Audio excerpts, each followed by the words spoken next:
2025. Tapi saya tidak mendapat bocoran harinya, tanggalnya, jamnya.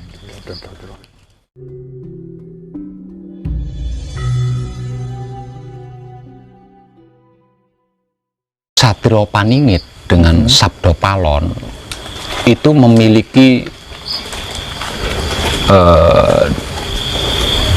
saya bahasakan keadaan, Mas ya. Memiliki dua keadaan. Satu keadaan keilmuan, yang satunya keadaan real. Ya, keadaan real. Jadi dan keduanya ini saling berkaitan gitu, saling berkaitan. Jadi kalau kita mengungkap tentang Satrio Paningit dan Sabdo Palon secara keilmuan, maka realnya juga harus diungkap. Begitu juga sebaliknya. Artinya itulah penyaksian tentang itulah yang menjadikan saya pernah terpuruk, Mas ya. Itu penyaksian tentang itu. Namun yang pasti itu nyata, sedang terjadi, dan akan benar-benar menjadi peradaban baru nanti. Masih lama nggak Pak?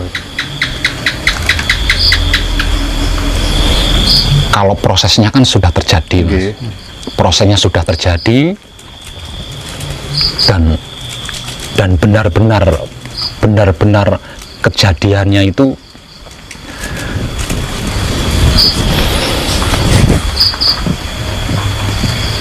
di tahun 2025.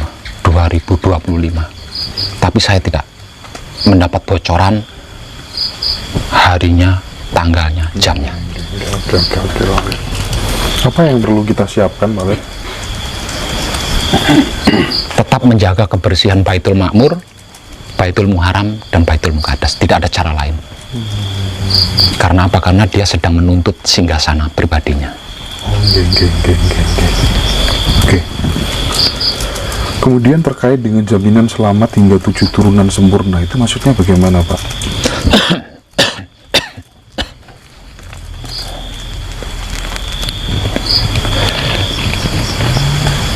Sesungguhnya setiap manusia, khususnya manusia-manusia lama yang lahir kembali pada saat ini, itu kan melanjutkan karma leluhur, Mas. Melanjutkan karma leluhur dan menjalani karma pribadi. Untuk manusia baru berarti dia menjalankan atau menjalani karma pribadi. Untuk manusia lama berarti melanjutkan karma leluhur dan menjalankan karma pribadi. Nah, yang namanya karma ini yang paling sulit dan paling rumit di kehidupan manusia, Mas. Kalau hewan-hewan tidak peduli tentang itu, tapi di dalam kehidupan manusia yang disebut karma atau hukum sebab akibat ini, wah, rumit banget, Mas. Rumit. Karena apa? Karena walaupun kita tidak melakukan, kalau leluhur kita dulunya pernah melakukan dan dia tidak punya kesempatan untuk menebusnya, itu kita yang nebus. Rumitnya itu loh di situ. Nah, karma-karma ini adalah penyebab terjadinya reinkarnasi itu tadi, Mas. Jadi sebenarnya orang-orang, bahkan orang-orang yang kita pandang suci, yang gagal mencapai kesempurnaan, dalam artian di dalam kematiannya dia tidak bisa kembali kepada Tuhan, gitu ya. Nah, kegagalannya itu bukan karena agamanya tidak baik, bukan karena ilmunya tidak hebat, bukan karena tingkah lakunya tidak benar, bukan. Karena apa? Karena dipandang suci. Yang namanya orang yang kita pandang suci itu sudah pasti backgroundnya atau latar belakangnya kan bagusnya. Tapi dalam kenyataannya kan belum tentu. Belum tentu berhasil mencapai kesempurnaan atau dalam istilah agamanya belum tentu berhasil innalillahi wa inna ilaihi rajiun, belum tentu berhasil di situ. Nah, terjadinya reinkarnasi ini adalah karma ini tadi, Mas. Sebaik apapun dia di dunia ini, kalau karmanya tidak selesai, karma yang sedang dilanjutkan dan yang sedang dijalankan tidak selesai, akan menjadikan dia bereinkarnasi lagi ke dunia ini untuk menyelesaikannya dengan wujud yang lain. Ya, kalau wujud berikutnya sebagai manusia seperti kita. Kalau di kehidupan berikutnya wujudnya cacing, itu kan susah banget, nggak iso sinau kan, nggak bisa berspiritual, wong cacing. Yang ngerinya di situ. Itu nggak bisa milih reinkarnasi itu, Pak? Nggak bisa. Kalau gini, Pak Web, ngapunten nggih. Misal nggih, ini istrinya mengandung, ya kan? Terus tiba-tiba si nenek yang kabundut dulu, Pak Web, menemui si istrinya Mas ini. Ya, Nduk, aku melo awakmu yo. Gitu. Artinya kan bisa bisa kita maknai, oh mungkin barangkali dia ingin manitis ikut di janin bayiku itu. Itu peristiwa seperti apa? Bisa nggak itu memilih keluarganya sendiri, atau bisa dimaknai begitu nggak kira-kira? Nggak bisa. Nggak bisa. Itu bukan reinkarnasi namanya. Bukan, tapi nitis. Beda. Reinkarnasi sama nitis. Beda. Reinkarnasi sama nitis itu beda. Pripun, Pak? Kalau reinkarnasi itu kan kuasa Tuhan. Oh. Ya, reinkarnasi itu kuasa Tuhan. Artinya Tuhan yang melakukan, gitu, bukan bisa kita. Jadi kita sekarang hidup di sini, besok di Italia. Ya, seperti itu. Nah, kalau nitis ini bukan kuasa Tuhan, tapi kelebihan orang yang hebat. Oh. Katakanlah, karena yang dicontohkan tadi kan Mase. Okay. Kalau sampai terjadi seperti itu, berarti neneknya Mase ini dulu orang hebat. Hanya saja satu titik yang gagal dicapai. Gitu. Nah, untuk menyelesaikan satu titik yang belum berhasil dicapai itu, makanya dia nitis kan ke cucunya atau apa. Nah, itu beda dengan reinkarnasi. Beda ya? Iya. Waduh. Itu kayaknya lah Pak Web, bahas reinkarnasi itu kan panjang ya. Panjang banget. Kapan-kapan aja. Nanti kalau saya kesini lagi. Siap. Oke. Ini ada pertanyaan terkait dengan hakikat asmo sejati, Pak Web. Iya. Apa itu, Pak? Asmo sejati. Awal mula seluruh makhluk hidup ya. Okay. Awal mula seluruh makhluk hidup itu kan satu dengan yang disebut Tuhan. Ya, bukan di luar Tuhan, tapi berada di dalam Tuhan. Apapun itu makhluknya. Ya. Artinya kalau dibahasakan Jawa, berarti seluruh makhluk hidup itu asalnya kan manunggal. Manunggal dengan siapa? Dengan Tuhan. Karena masih jadi satu dengan Tuhan kan. Kemudian diambil oleh Tuhan, diciptakan dan bla-bla menjadi banyak perbentukan atau perwujudan. Nah, setiap sesuatu yang dilakukan oleh Tuhan, itulah yang dimaksud asmo. Artinya asalnya manunggal. Oh. Jadi asmo itu bukan nama gitu loh. Tapi asal usul seluruh makhluk gitu. Iya. Oke. Asmo sejati ya. Iya. Oh iya. Oke. Kemudian kan banyak orang kena masalah, menghadapi masalah. Iya. Nah, ketika menghadapi masalah itu, tips untuk menyelesaikannya kan ada tuh di blognya Panjenengan. Siap. Tip menyelesaikan masalah itu. Ada rumus yang mudah untuk diterapkan supaya teman-teman keluar dari belenggu masalahnya masing-masing gitu. Tidak peduli seseorang itu hebat atau bodoh, Mas. Sesungguhnya Tuhan kita memberikan senjata paling ampuh dibanding senjata apapun.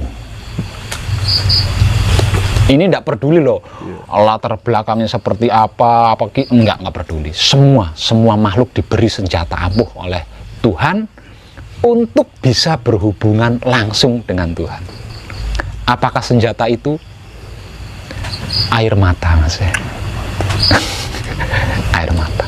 Hanya saja manusia-manusia modern terlalu angkuh untuk meneteskan air mata, sehingga dia kesulitan untuk berhubungan dengan Tuhan. Bahkan ketika kepepet pun tidak mau nangis. Aku wong lanang kalau sudah metu kuine. Masuk cemen. Itu loh egonya manusia.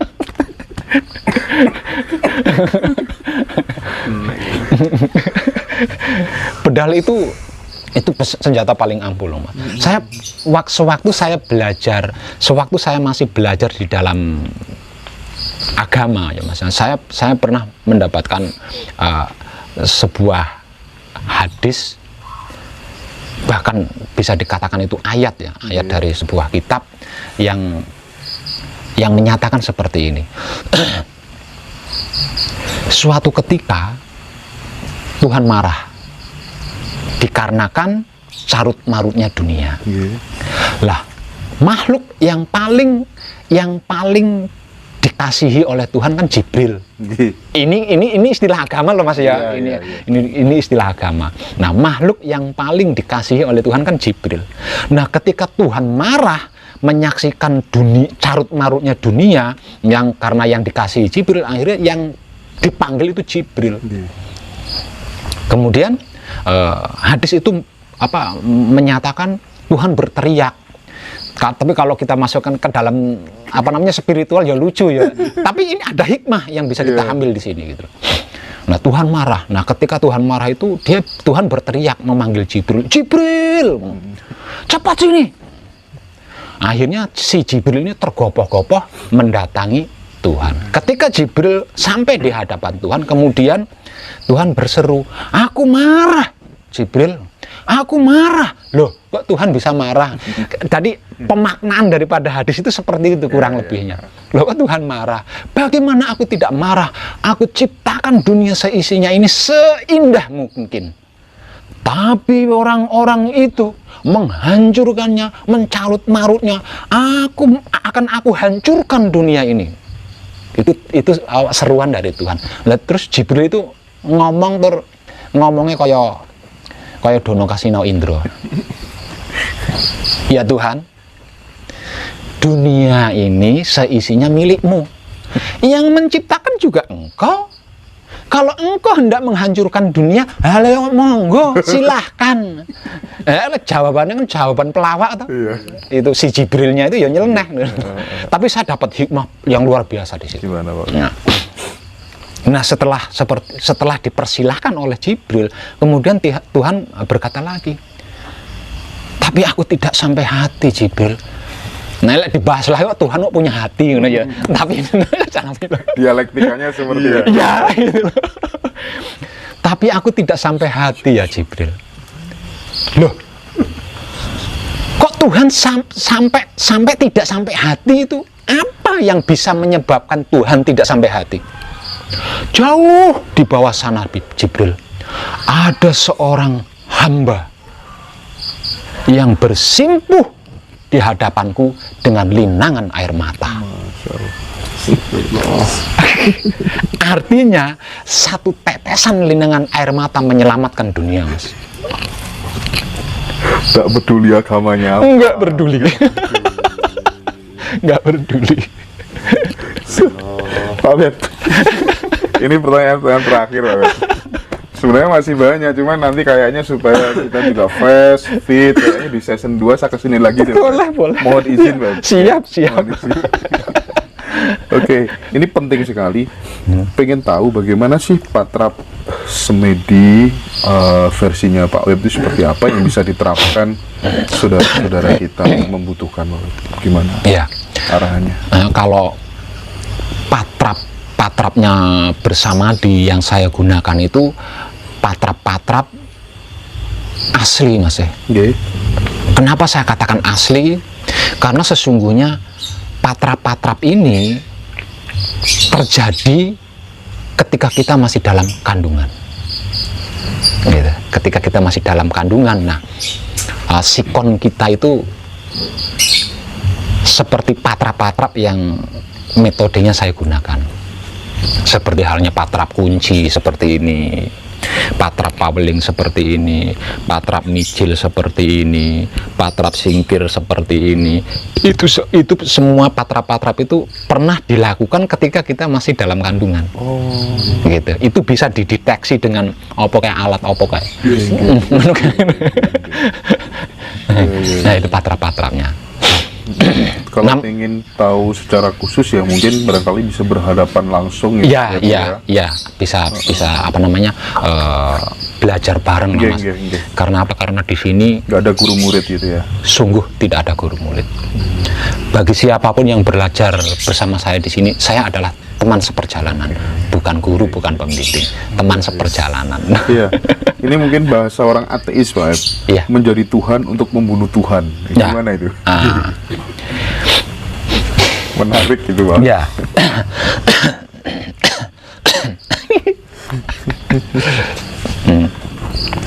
Disadari tidak disadari, sesungguhnya kita telah menciptakan Tuhan, Mas. Ini disadari tidak disadari. Ya. Disadari tidak disadari, terlalu banyak gerak-gerik yang kita lakukan, sesungguhnya itu menciptakan Tuhan. Kita membuat TT kecil terlalu banyak gitu ya. Dan itu kita sembah sendiri.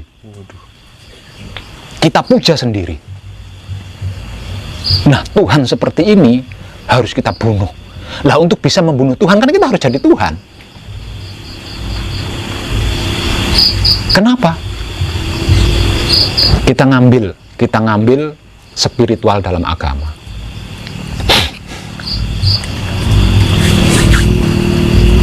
Sesungguhnya manusia itu adalah wujud dohirku dan aku adalah batinnya manusia.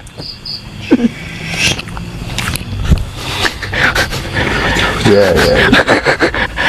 Lah, hanya dengan itu kita bisa membunuh Tuhan yang kita ciptakan di setiap saatnya. Konkretnya TT kecil itu apa, Pak Web? Katakanlah seperti ini. Saya ke apa namanya, ke Swalayan. Saya ke Swalayan membawa motor.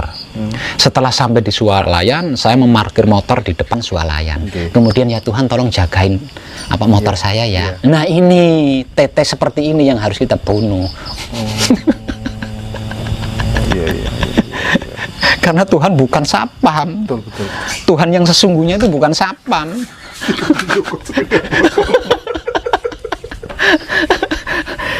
Tapi sadar nggak sadar kita pernah melakukan itu loh, Mas.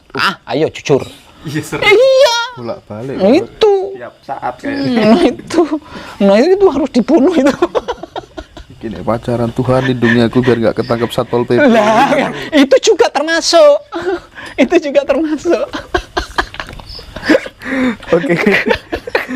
2 pertanyaan terakhir, Pak Web, sebelum kami pamit, Pak Web. Ini seru sekali. Ini Pak Web tentang apa tuh namanya, kiamat surga dan neraka, Pak Web. Diceritakan tanpa tedeng aling-aling, Pak Web. Iya.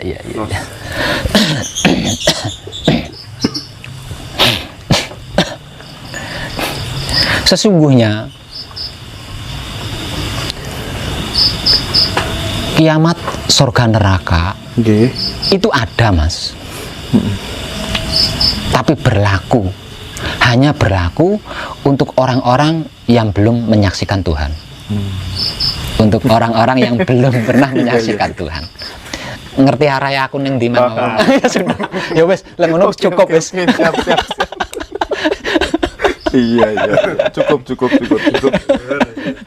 Satu pertanyaan terakhir. Ini apa manunggal itu sejatinya menyaksikan kemanunggalannya? Saya bingung terhadap tesis itu. Iya. Manunggal itu kan bukan kata-kata, Mas.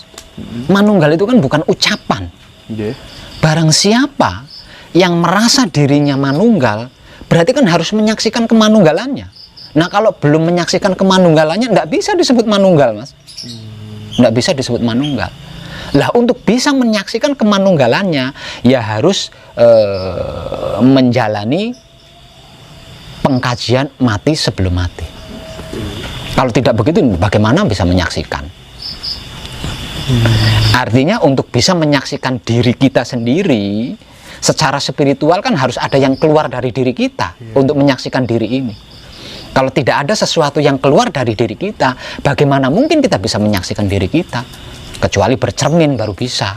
Nah, bercermin itu kan bukan spiritual. Dan itu kalau di sini lewat semedi itu tadi, Pak. Iya, Tapi di beberapa videonya Pak Web tak lihat panjenengan memegang tengkoknya teman-teman yang mau manekong, ada yang sebelah, itu dalam rangka untuk apa Pak Web? Mematikan, membantu dia untuk mencapai tingkatan mati yang sesungguhnya dalam keadaan sadar. Parameternya dia sudah mati itu apa? Apa nafasnya hilang atau bagaimana? Sekarat. Atas mengalami sekaratal maut. Sekarat. Tapi nafas masih ada Pak Web ya? Tidak. Nafas tidak ada? Berhenti. Napas berhenti. Berapa lama biasanya Pak Web? Ngapunten. Saya membutuhkan waktu setidaknya 5 menit. 5 menit itu Tapi sudah. tapi kan apa tuh namanya, karakter orang itu kan beda-beda Pak. Ada yang susah, ada yang gampang. Iya, gitu, ada. Iya, saya juga ada yang mengalami kadang itu. 1 jam nggak bisa-bisa. Ada yang berhari-hari, tak ulangi lagi, saking bebelewang. Terus yang dialami ketika dia sudah fase mati tadi, apa yang dialami biasanya Pak Web? Ia menyaksikan Tuhan. Dia menyaksikan sendiri yang disebut Tuhan itu seperti apa dan bagaimana, keadaannya bagaimana. Dia menyaksikan sendiri dan bukan katanya saya.